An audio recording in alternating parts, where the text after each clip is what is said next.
BJP. Core കമ്മിറ്റിയിൽ രാജീവ് ചന്ദ്രശേഖരന് വിമർശനം. ആഗോള അയ്യപ്പ സംഗമത്തിൽ സ്വീകരിച്ചത് പക്വതയില്ലാത്ത നിലപാട്. രാഷ്ട്രീയം അറിയില്ലെങ്കിൽ മുതിർന്ന നേതാക്കളുമായി കൂടിയാലോചന നടത്തണമെന്നും വിമർശനം. ഇപ്പോൾ വിവരങ്ങളുമായി ഞങ്ങളുടെ പ്രതിനിധി മാനസ ചേരുകയാണ്. മാനസ, ഈ പക്വതയില്ലാത്ത നിലപാട് എന്ന അർത്ഥത്തിൽ രാജീവ് ചന്ദ്രശേഖരനെ വിമർശിച്ചത് ഏത് അർത്ഥത്തിലാണ്? എന്തൊക്കെയാണ് അതിൻ്റെ വിശദാംശങ്ങൾ?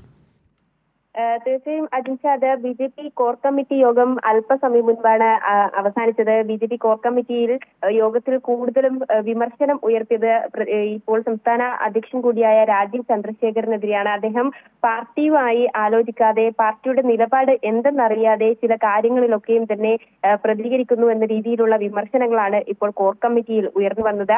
ആഗോള അയ്യപ്പ സംഗമത്തിലും ഇതേ പക്വതയില്ലാത്ത അല്ലെങ്കിൽ അപക്വമായ നിലപാടാണ് രാജീവിന്റെ ഭാഗത്തു നിന്ന് ഉണ്ടായത്. രാഷ്ട്രീയം അറിയില്ലെങ്കിൽ അത് മുതിർന്ന നേതാക്കളുമായി കൂടിയാലോചന നടത്തിയതിനു ശേഷം മാത്രമായിരിക്കണമായിരുന്നു ഇത്തരത്തിൽ പ്രതികരണം നടത്തേണ്ടത് എന്ന വിമർശനം കൂടി നടത്തിയിട്ടുണ്ട്. ഒപ്പം തന്നെ NSSന്റെയും അതോടൊപ്പം തന്നെ SNDPയുടെയും നിലപാട് അറിയാതെയാണ് അയ്യപ്പ സംഗമത്തെ ആക്രമിക്കുന്നതിൽ നിലപാട് സ്വീകരിച്ചിരിക്കുന്നത്. അതിൽ വ്യക്തമായ രാഷ്ട്രീയ നിലപാട് പറയാൻ രാജീവ് ചന്ദ്രശേഖരന് കഴിഞ്ഞില്ല എന്ന രൂക്ഷ വിമർശനം തന്നെയാണ് കോർ കമ്മിറ്റി യോഗത്തിൽ ഉണ്ടായിരിക്കുന്നത്. ഈ തെരഞ്ഞെടുപ്പുമായി ബന്ധപ്പെട്ട് നടത്തേണ്ട ഒരുക്കങ്ങളൊക്കെയും തന്നെ വിലയിരുത്താനും പ്രവർത്തനങ്ങളൊക്കെയും തന്നെ വിലയിരുത്താനും വേണ്ടി നടത്തിയ ഒരു കോർ കമ്മിറ്റി യോഗമായിരുന്നു. അതിൽ കൂടുതലും രാജീവ് ചന്ദ്രശേഖരനെതിരെയായിരുന്നു മറ്റു വിഭാഗങ്ങൾ, അതായത് വി മുരളീധര പക്ഷമാണെങ്കിലും K സുരേന്ദ്ര പക്ഷമാണെങ്കിലും ഉള്ള നേതാക്കളൊക്കെയും തന്നെ വിമർശനം ഉന്നയിച്ചിരിക്കുന്നത്.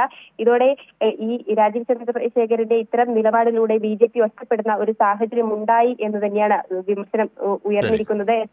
NSSനെയും അതോടൊപ്പം തന്നെ SNDPയെയും എതിർപക്ഷത്ത് നിർത്തി ബി.ജെ.പിക്ക് കേരളത്തിൽ മുന്നോട്ട് പോകാനാവില്ലെന്നും നേതാക്കൾ സൂചിപ്പിച്ചു. ഒപ്പം തന്നെയാണ് സുരേഷ് ഗോപിക്കെതിരെയുള്ള പ്രതിരോധം തീർക്കാൻ രാജീവ് ചന്ദ്രശേഖർ കൂടിയില്ല.